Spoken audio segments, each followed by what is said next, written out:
Welcome to another deep dive. Today we're journeying into a chapter of history that feels, well, both distant and incredibly relevant. It's a story often overshadowed but holding profound lessons for us. We're plunging into the immediate aftermath of the devastating 1923 Great Kanto earthquake, specifically focusing on the horrific massacres of Koreans that unfolded in Yokohama. Right. Our deep dive today is built on some truly invaluable sources, excerpts from a seminar presentation, and also a briefing document from the Zainichi Korean Historical Archives. These feature intakes from Director Ito-san and Ms. Goto Amane. And they're doing really important work there. Absolutely. Our mission today is to move beyond the easy headlines, to really unpack the complex realities that led to this tragedy, revealing some perhaps unseen truths about what happened in Yokohama, and crucially, how societies can unravel under extreme pressure. Yeah. Okay, so let's unpack this. It's precisely that commitment to unpacking complexity that makes these sources so vital, I think. The researchers, they're really dedicated to avoiding ambiguous pursuit of facts, and what they call easy interpretation. Right, avoiding the simple narrative. Exactly. They're actively striving to find new materials, present new perspectives, which is absolutely crucial when you're examining such a sensitive and often misunderstood historical event. It speaks to a deep responsibility to the truth. I completely agree. And to even begin to understand the human tragedy, we first have to grasp the sheer, unimaginable scale of the natural disaster that hit Yokohama. I mean, it was truly catastrophic. Can you even imagine a city being almost entirely wiped out in an instant? Our sources lay out these chilling statistics. Yokohama's central area government offices, the port, everything, 97% destroyed. 97% is staggering. And the human cost, equally staggering. Approximately 6% of its residents died, which shockingly was twice the death rate of Tokyo. Twice the rate. It's just hard to wrap your head around that level of destruction, your entire city essentially gone. What does that kind of obliteration even do to the fabric of a society? Well, the scale you just described, it's almost beyond comprehension, isn't it? And if we zoom out to the broader implications, it meant an immediate and almost complete collapse of civil authority. This wasn't just physical damage, it was societal fragmentation. Yeah. Just breaking apart at the seams. Most police stations in Yokohama, the very symbols of order, were themselves destroyed or just rendered inoperable. So the people meant to maintain order were victims themselves. Precisely. Yeah. Take the Kagacho police station, for instance. It lost 6 officers, and it had to operate out of this makeshift temporary police station set up with burnt corrugated iron under a tree in the park until September 5th. Wow, under a tree. Yeah, and the Isazaki police station completely burned down, relocated to a tiny 3 to 4 tatami mat size temporary station. I mean, minuscule. So when the very institutions designed to maintain order are themselves destroyed and displaced, what fills that terrifying vacuum? That's a terrifying question, yeah. You're talking about a complete breakdown. What did the sources find? What did rush in to fill that void? Exactly. The sources detail this ensuing state of, well, profound lawlessness. There was disorder in public security, a total inability to distribute food or other supplies, which naturally led to widespread looting. People were desperate. Utterly. Major General Okudara Shunzo, he was commander of the Kanagawa Security Force. He eventually arrived on September 4th. He observed that citizens were openly looting even in front of the military, and that the police were completely powerless. Powerless. And it's also crucial to remember that amidst this chaos, citizens were widely armed. They were carrying dangerous weapons such as guns, bamboo spears, clubs, iron bars, and Japanese swords. So you have a devastated city, no authority, desperation, and a populace arming itself out of fear and necessity. It's a powder keg, just waiting for a spark. And it's precisely into this powder keg that something truly awful ignited. This next point is really striking, and it's where the deeper complexities of this tragedy, I think, really come into focus. Government investigative reports from the time, Ministry of Home Affairs, Ministry of Justice, Martial Law Headquarters, they all unanimously state that the rumors originated in Yokohama. Unanimously, that's significant. It really is. It's a critical insight, especially because it pushes back against some common assumptions. Our sources point to specific, terrifying incidents on September 1st in the Hiraraku Hill area that directly fueled fear and actually preceded those rumors. Okay. Around 6 p.m. on September 1st, a prefectural volatile goods warehouse, a petroleum storage facility, caught fire and exploded. Oh, wow. An eyewitness described fire leaping high into the sky with continuous explosions like rapid-fire cannons. Imagine the sound, the sight, creating intense, widespread fear and panic. Absolutely terrifying. And that wasn't the only spark, was it?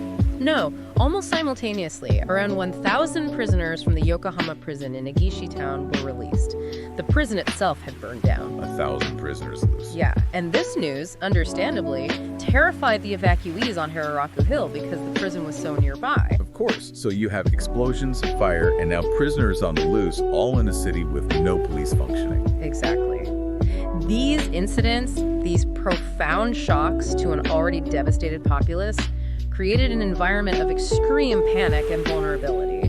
The seminar highlights that it was these specific events, coupled with that profound breakdown of order, that directly preceded the Korean rumor, the Ryujin, at 7 p.m. on September 1st. And that rumor then subsequently initiated the massacres. So the rumors of arson, rape, poisoning wells, they weren't some abstract fear that just appeared. They were directly triggered by real terrifying events happening on the ground. Exactly. And what's particularly unique about Yokohama in this timeline, according to the sources, is that the massacre occurred approximately half a day, 6 to 7 hours after the earthquake was in Yokohama. It's really fast. Incredibly fast, making it one of the earliest and most intense locations for this kind of violence. It truly shows how quickly a local crisis, combined with fear and misinformation, can just escalate to horrific levels when there's no authority, no one to stem the tide. Ms. Goto Amani, one of the speakers we mentioned, she emphasizes her commitment to avoiding preconceived notions and easy interpretations, and really striving to confront materials to seek reliable facts. That rigorous approach.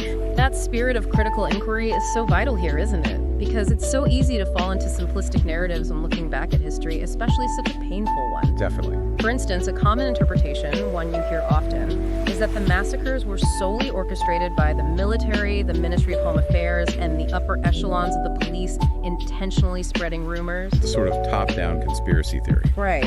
So given Ms. Amani's commitment to avoiding those easy answers, how does that particular lens reshape our understanding of what happened specifically in Yokohama during those initial critical hours? It's a crucial question. Because when you limit the facts specifically to Yokohama for those first chaotic hours, that interpretation, well, it does not hold up. It doesn't fit the facts on the ground there. Exactly. And the reasons laid out in these sources are truly compelling. Crucially, there were no troops in Yokohama on September 1st and 2nd. No troops at all. None. It was effectively a town without military in those first 2 devastating days.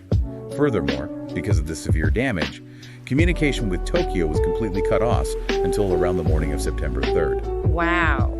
So if there were no troops and no communication with the capital, then a top-down orchestration of rumors and violence in Yokohama, at least in those earliest stages, seems highly improbable. Precisely.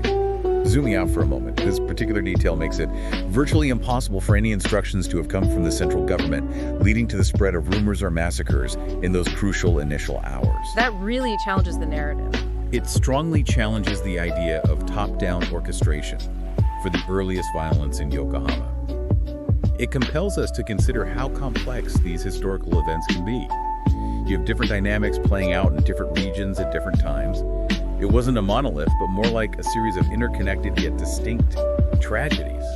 So the initial horror in Yokohama appears to have sort of bubbled up from the bottom, from a local crisis of fear, chaos, those specific events we talked about, rather than being orchestrated from above initially. That seems to be what the Yokohama-specific evidence suggests for those first couple of days, yes. Yet, despite attempts by some today to minimize or even deny these events ever happened, contemporary official records from the time itself did acknowledge the massacres. The records are there. Our sources point to government reports, even limited ones, mind you, that only included Korean victims and excluded any military or police involvement, showing 59 incidents and 145 deaths just in Kanagawa Prefecture, most of which were in Yokohama. And those were the highest numbers among the listed prefectures in those specific reports. Exactly. And what's equally striking is the severe lack of accountability afterwards. Only 3 cases were apprehended in Kanagawa by mid-November.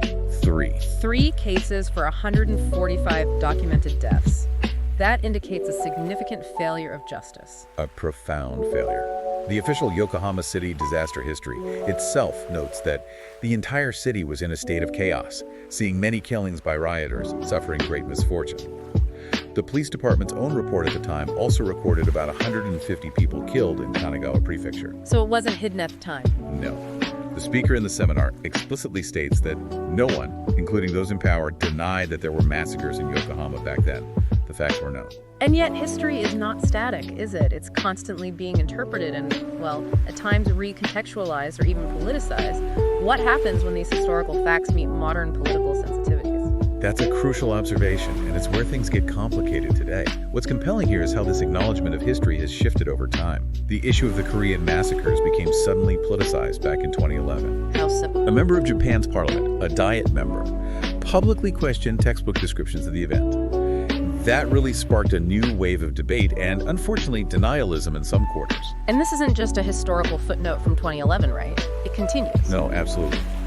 As reported by recent news, for the past 8 years now, Tokyo Governor Koike Yuriko has continued not to send a condolence message to the victims of the Korean massacre at the annual memorial service. 8 years running. Yes.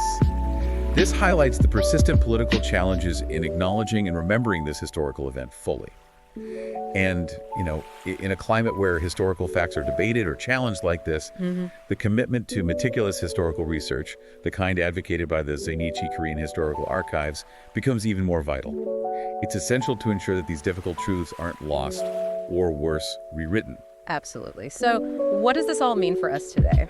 Our deep dive into Yokohama's unseen massacres reveals this picture of just utter devastation, a complete breakdown of order, and then a rapid, localized genesis of rumors fueled by specific, terrifying events, the exploding storage, the prison release. A perfect storm, really. It truly is, and it's such a stark reminder that history is rarely simple.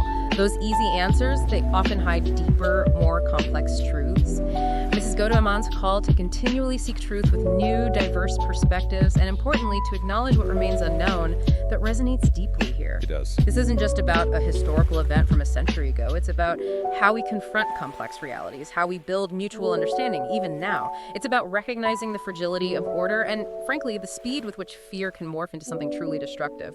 And if we connect this to the bigger picture, the events in Yokohama after the Great Kanto earthquake serve as such a powerful testament to the fragility of social order in the face of disaster, and also the critical need for constant vigilance against the spread of misinformation, especially during times of crisis.